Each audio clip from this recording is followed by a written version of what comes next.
On February 1st of this very year, 2025, on a Saturday night, I found myself standing on the shores of the Ganges River in India. All my life, I have wanted to go to India. My congregation knows that my parents studied Hinduism when I was a little girl. So the smells of India, the sounds of India, even the curried chicken, I've always wanted to go there. I've always felt like there was a part of me that was there. I was only in India for 1 week, so I only ate power bars so I wouldn't get sick. But it wasn't until the airplane ride over there, which is some 28 hours, when I started talking to people and found out that I was actually traveling to India during the largest religious festival in all of world history. The Hindu festival Mahakumbh Mela happens every 12 years, but every 144 years, it's a special kind of festival. It lasts 45 days, and I was going right in the middle of it. Wikipedia would later describe that over the 45 days, 600 million people gathered around the rivers in India to worship together. It was the largest gathering of a human religious body ever in world history. They were gathering because Jupiter was aligned in a special way with the sun and the moon, and it only happened every 144 years.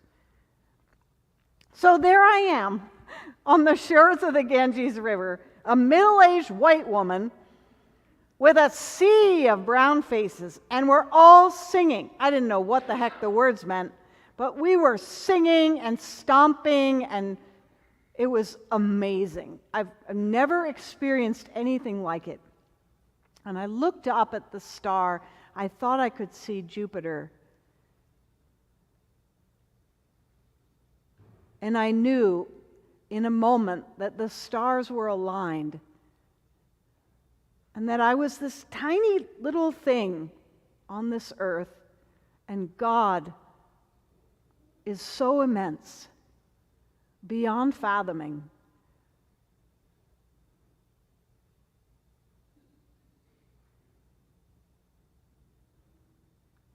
The stars were aligned 2,000 years ago on the night that Christ was born. Christians all over the world, we believe in this preposterous thing when you think about it. We believe that the God of the entire universe, who made billions of stars, decided to become what in Latin we would call incarnation, in the flesh. The divine would become a human being. It's really a crazy notion. I mean, how would it work? You would think that the cosmic maker of the universe, if God decided to become a human being, the child would just explode, right?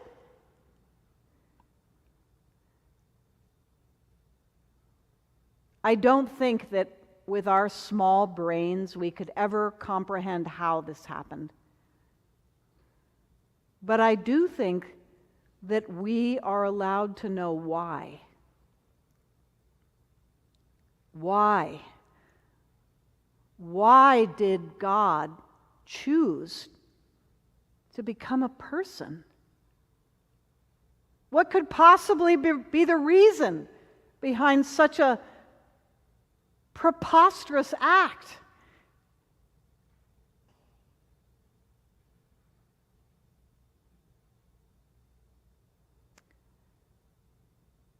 Just a month or so ago, at 2 o'clock in the morning, I got a call. One of our parishioners' father was dying.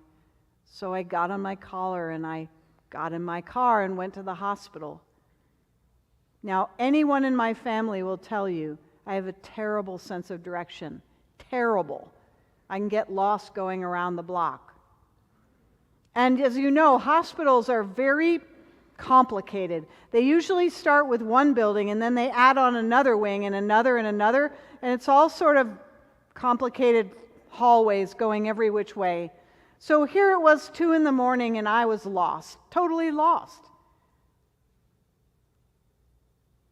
And I was also anxious because I wanted to get there. I didn't want this man to die without us saying the last rites with the family. But it seemed like the more frantic I got, the more lost I got. You know how that works?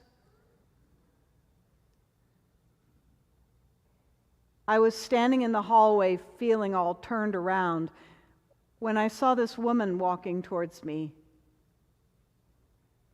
She only stood probably about 5 feet, dressed in a nice business suit, not scrubs. African American woman, maybe in her 60s, I'd guess. She had a lanyard on, so I knew she worked at the hospital. I didn't really get a look at the lanyard to see what her name was or what she did, but she was walking towards me and she smiled at me and said, "Lost?" And I said, "How did you guess?"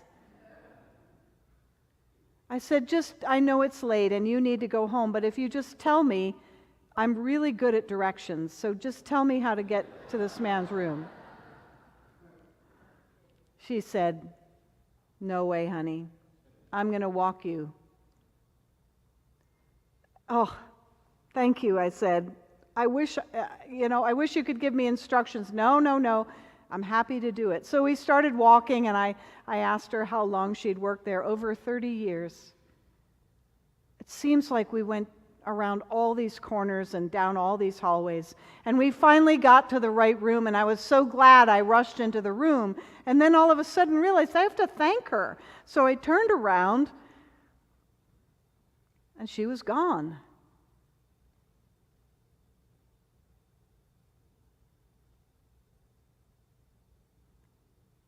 I think that God at first tried to give us directions. God gave us a lot of instructions, you know. God gave us the 10 Commandments. In fact, in the Hebrew Scriptures, there are actually 613 laws. But none of that worked for us. We kept getting lost. We kept hurting one another. We kept hurting ourselves. We kept going to war. We kept grabbing things for ourselves. So why would God become incarnate and fleshed?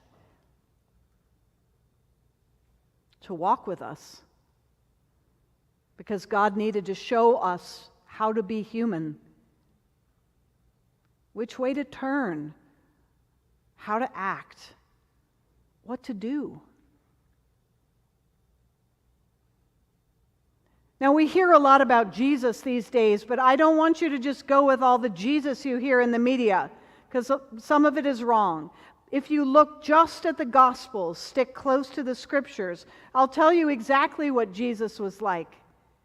Because he was the perfect human being. First of all, he walked around in nature a lot, and he talked a lot about nature and used nature as a way to learn about God. He talked about seeds and wind and vines and fruit. He also healed people, taught people, cast out demons and diseases. And he gave away everything he owned. He lived so simply. And he was afraid of dying, just like we are, but he didn't run away from death. He walked right towards it and gave himself for us. And then came back to show us that There is a way into more life beyond this life. Jesus was the perfect human being. Can you imagine what the world would look like if all of us lived like that? But we're so frightened. So instead of giving it all away, we say, oh, no, the stock market isn't doing well. I can't do that. I got to hold on to it. Instead of healing people, we run away from those who are different or weird, or we don't talk to the schizophrenic on the street. Instead of welcoming the stranger as God himself, Jesus talked about welcoming the immigrant and refugee and stranger, and we want to protect ourselves because they might be criminals. And we're so afraid, and so we don't follow. And then we wonder why our world is so messed up, and why we're still at war with one another, and nothing seems to work right. When God has shown us, very simply, how to be human, but we're just too scared to do it.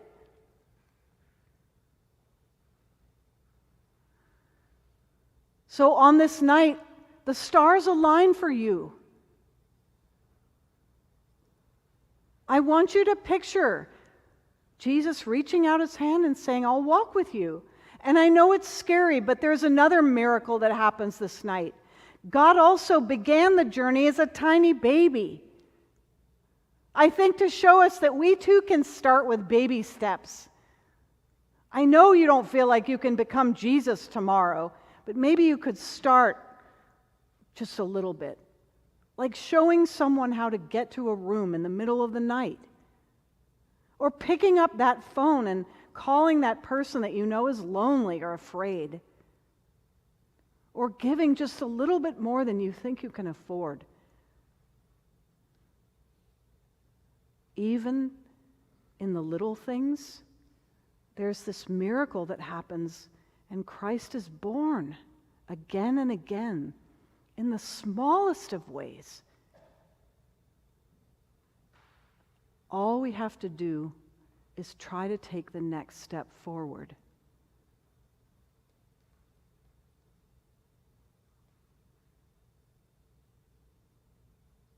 I wonder what it was like for those shepherds in the fields looking up at the stars that night. If they could understand what a cosmic thing was happening. Everything changed for them, and it can change for you and for me. All we have to do is take his hand and let him lead us, even if it's one baby step at a time. Amen.